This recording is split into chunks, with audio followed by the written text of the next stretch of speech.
કેન્દ્ર સરકાર ઘર ઘર સિલિન્ડર અભિયાન ચલાવે છે. ઉજ્જવલા યોજના ચલાવવામાં આવે છે, પરંતુ આજે યોજનાઓની પોલ ખોલી ગઈ છે. નવસારી જિલ્લાના ધોળાપીપળામાં ઓવરબ્રિજના નીચે આવેલી જ્યોતિ કિરાણા સ્ટોર અને નવદુર્ગા કિરાણા સ્ટોર એમ બંને દુકાનોમાં શાકભાજીની જેમ ખુલ્લેઆમ ગેરકાયદેસર ગેસ સિલિન્ડરનો પર્દાફાશ થયો છે.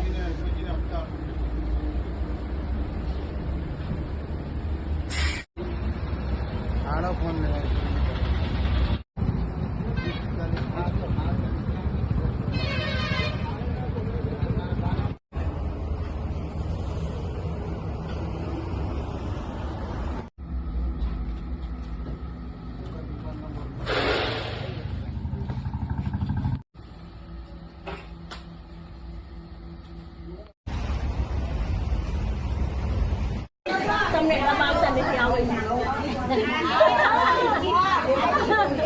તમે મળી જાય પવન બીજું